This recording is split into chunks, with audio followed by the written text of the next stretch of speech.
Salut, c'est Guillaume. Je vous propose de découvrir un extrait du prochain épisode d'Aventure épique. Aventure épique, c'est le podcast qui vous fait vivre dans chaque épisode une aventure en plein air à couper le souffle. Je vous donne rendez-vous un jeudi sur deux pour découvrir un nouvel épisode et vivre une aventure qui va vous tenir en haleine, vous émouvoir et vous inspirer. Mais avant ça, place à un extrait de notre prochain épisode. Bonne écoute. Cette idée, elle naît en 2004. Tu as pris le départ en septembre 2010 de ce tour du monde. Est-ce que tu peux nous éclairer sur ce chantier qui devait être incroyable d'ampleur de construire ce projet-là et de lui donner corps? C'est quoi les grands cycles sans rentrer dans le détail? Parce que j'imagine qu'il y a énormément à dire. J'imagine la première question qui se pose, c'est comment on finance tout ça. Enfin voilà, est-ce que tu peux un peu juste éclairer nos auditeurs sur les grandes séquences et puis la temporalité peut-être que représente chacune? Oui, alors c'est vrai que la première séquence a été est-ce que c'est réalisable, est-ce qu'on ne va pas à l'encontre des lois de la physique? Une fois que ça a été fait, on a communiqué sur le démarrage du projet, sur notre souhait de tenter de faire un tour du monde en bateau solaire. On a eu de la chance parce que tous les médias quand même nous ont suivis, et ce qui fait qu'on a finalement on a touché Imo Streuer, qui est un industriel allemand, passionné d'énergie solaire lui aussi, et c'est lui qui est venu à ma rencontre, et c'est lui qui m'a dit à un moment donné: Raphaël, je ne vais pas donner de l'argent, mais je vais financer la construction du bateau à une condition, c'est de pouvoir le récupérer après le tour du monde.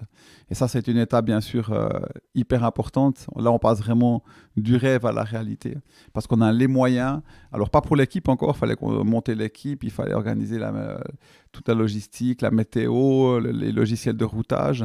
Mais il y avait déjà une énorme étape qui était réalisée, c'était le financement du bateau, qui correspond à peu près à la moitié du budget total de l'expédition de 20 millions. Alors finalement, ça aurait été 30, parce que c'était un bateau qui était plus important, qui devait avoir une deuxième vie. Ça, j'ai aussi trouvé génial. Son idée à Imo Streuer, c'est de dire: ok, ce bateau, il faut qu'il fasse un tour du monde, mais il faut qu'il continue à transmettre un message, pas qu'il termine sa vie dans un musée. On va pas faire un bateau de course, on va faire un bateau qui peut transporter des gens et qui peut avoir une deuxième vie. Puis après, bien sûr, il y a la troisième étape, c'est de monter une équipe et de tout préparer pour pouvoir réaliser une telle expédition, pour pouvoir réussir. Donc, trouver les compagnons d'aventure, un capitaine, un ingénieur. Voilà, donc ça, c'était aussi une étape assez incroyable. Puis après, il y a réaliser l'aventure. Et ça, c'était ce qui avait de plus magique.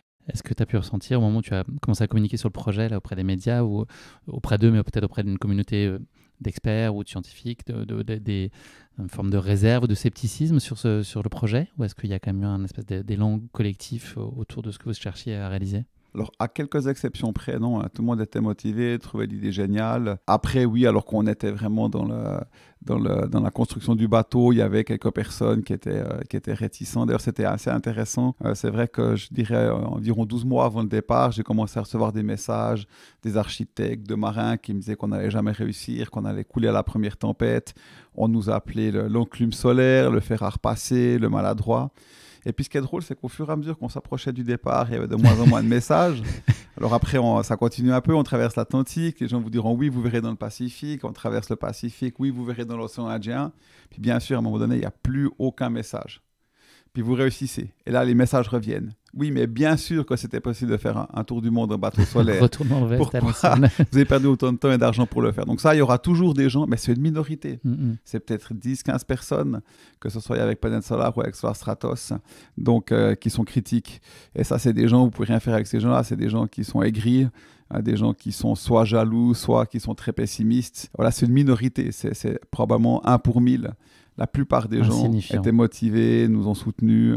D'ailleurs, pendant tout le tour du monde aussi, pendant ce tour du monde, partout où on allait, les gens nous ont aidés, nous ont soutenus. On a traversé les Polynésies françaises, les gens venaient à bord, nous amenaient des fruits, des légumes. Non, c'était vraiment une aventure incroyable. Et de voir la motivation, le bonheur qu'on a amené à ces gens de faire un tour du monde avec ce bateau solaire, c'était vraiment génial. Sur cette longue phase préparatoire, là, qu'est-ce qui t'a, toi, le plus sorti de ta zone de confort? Tu l'as dit, tu as été amené à rencontrer des profils extrêmement différents, je pense des terrains sur lesquels tu étais plus ou moins à l'aise. Qu'est-ce qui a été pour toi le plus challengeant à titre personnel? Alors, le plus difficile quand même, ça a été de gérer, finalement, après l'ensemble du projet, on a travaillé avec avec cet industriel allemand, donc avec une famille, avec un chantier naval qui était en Allemagne. Il y avait 200 personnes qui travaillaient, donc avec des gens, avec des...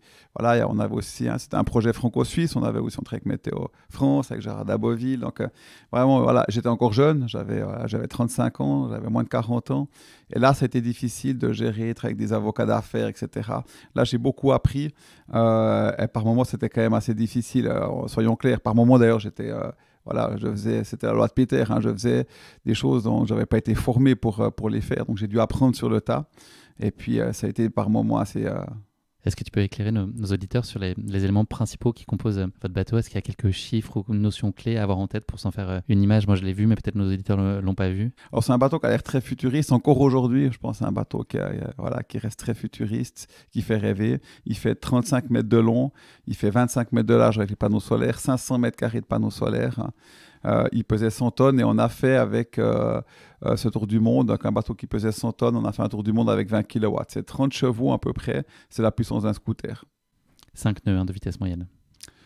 Entre 5 et 6 nœuds de vitesse moyenne, exactement. Voilà, vitesse maximum environ 10 nœuds.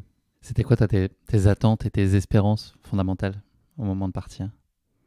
Déjà, c'était de réussir, et puis c'était d'avoir un impact sur les gens, d'avoir un impact sur les hommes politiques, sur le grand public, sur de ce qu'on peut réaliser grâce à l'énergie solaire.